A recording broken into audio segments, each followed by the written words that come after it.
Coach, do you want to make any opening remarks? Sure. I think, unbelievable college baseball game. Easy to see why Cortland State are who they are. Tough-minded and competitive. And, I'm sure that, in our bracket, this thing's a long way from over with lacrosse and Cortland State. But I'm really proud of our guys. There was a little touch-and-go moment in that game where I felt like we got knocked on our heels. We have to be who we are, and Trinity University is an offensive club that squares the ball, and we have some power, and we can score at any point in our lineup. We can't be something we're not, and I felt like there was a moment in the game where we were just a little bit off our game, and then Butler's home run was huge. Mike Walker's our guy. He's tough as nails. I've said it a million times. He's fearless, and I just think that, he started leaving the breaking ball up, and credit to Cortland State. They did an amazing job, lefty on lefty, shooting the ball the other way. And then Tate comes in, and he's just been incredible in the pen. He fills up the zone, and he took it as far as he could. He just ran out of bullets. And then our freshman Hoffman came in, and he's just an attack guy and rolled that big double play. And that was basically the game at that point. Questions?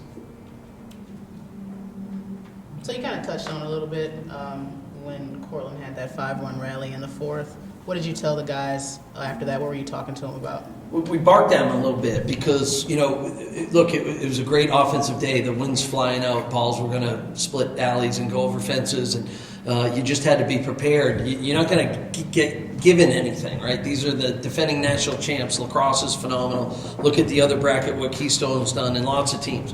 You got to have the mindset to come in here and take things. You got to fight and compete. And I felt like in that fifth inning, we were just kind of, we had a lead and we weren't trying to fight and protect it. And so we barked at them a little bit, told them to settle down, be who we are. And then as fate would have it, Butler had the big home run. And that's who we are. We're a 3-run homer team.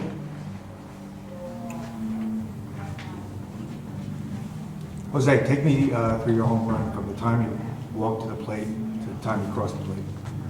Well, it was early in the game, trying to just see pitches, try to drive the ball. But I think today it wasn't about my home run or Billy's home run. This was like a team win. Like we were a little shaky in the middle of the game, but this is a great family. This is what it is. It's a team win, and we had our backs throughout the whole game, and we came on top today. That's a heck of a team out there, but today we were better. Nick, talk about your approach at the plate today. I was just trying to score something every time. Let off a couple innings, slipped in 2 outs, and I was trying to set something up and trying to drive the ball as much as I could. Nick, how do you keep your cool when you're playing the number one team in the country? It's a big game. It could put the whole thing in jeopardy. How do you keep your cool through 9 innings? Good question. I pride myself on that. I just got to stay focused, mentally sharp, and just play our game. And I know that we can, when we do, we're pretty darn good. How much of that is because you guys have played together for so long? Huge. That's huge. This group's been together for 4 years now, and we know what we're capable of, and when we put our heads together and we do something that's pretty cool. Coach, early on, Cortland tries to score a runner on the ball hit on left field. You execute the relay perfectly.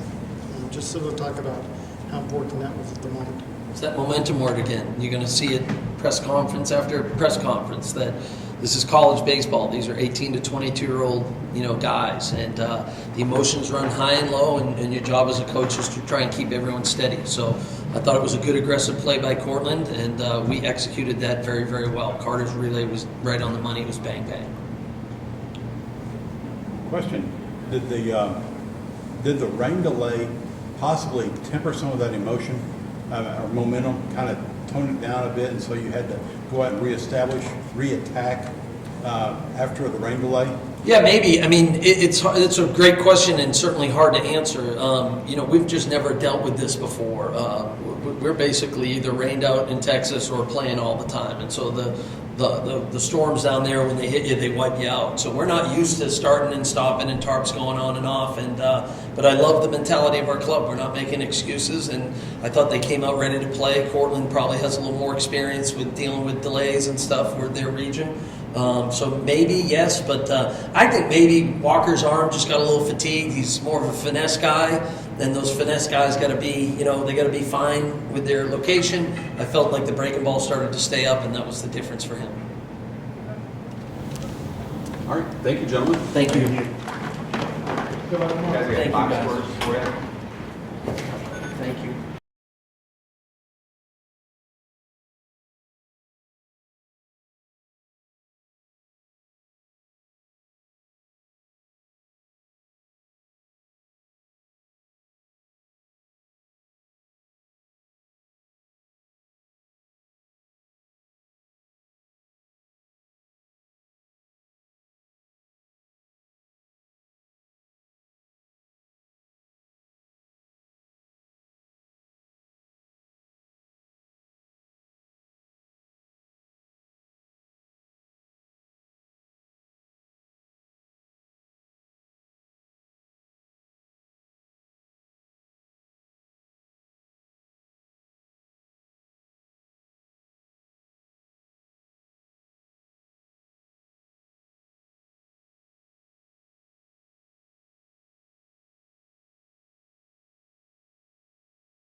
Yeah, head coach Joe Brown, Conrad Zinendorf, and Nick Hart. Coach, do you want to make any opening remarks? It was a good baseball game between two good baseball teams, as expected. Unfortunately, we were kind of clawing out of a hole for a while. I thought our guys did a great job battling back under some challenging circumstances, and a good baseball game. And as I mentioned to the guys, unfortunately, it comes down to playing. When we talk about all year, tighten up the little things, and they come out and rear their ugly head at some of the most inopportune times. Unfortunately, we end up with a loss, but it is a double elimination tournament, and we'll compete.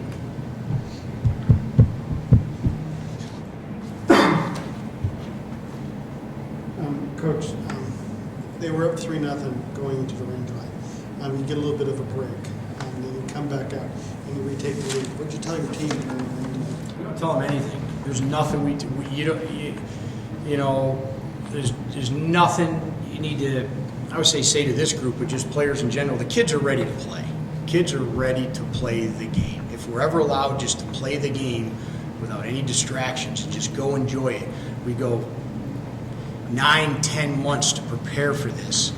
And sometimes, unfortunately, you have to worry about all this stuff other than the game. And I think at some point, we have to get back to playing the game for these student athletes, not what benefits others. How'd the day off affect you guys? How'd you guys treat the day off? It's a good question to these guys. I don't know. Day off? It didn't really affect us at all. It was nice to relax. We got to practice in. We stayed warm. We stayed loose. It didn't really affect us at all. We're always going to be ready to play. Yeah, same thing. We come out here ready to play, so it's one of those things where, it's almost like you don't want a day off. You want to play. You're ready to go. In the end, yeah, we had a day off, and it didn't affect us at all, but it was just the fact that we wanted to play. We had our practice. We, even prepared for today, but we were ready to go. We had 13 hits. It didn't affect us much. Days off at this time are kind of overrated. You get a day off in a few days, maybe.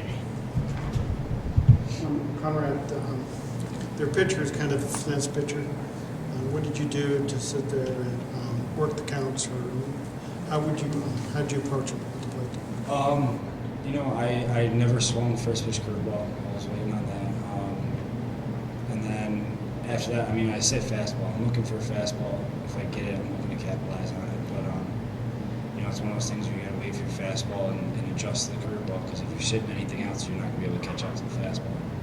So in the end, I'm looking for fastballs and adjusting everything else.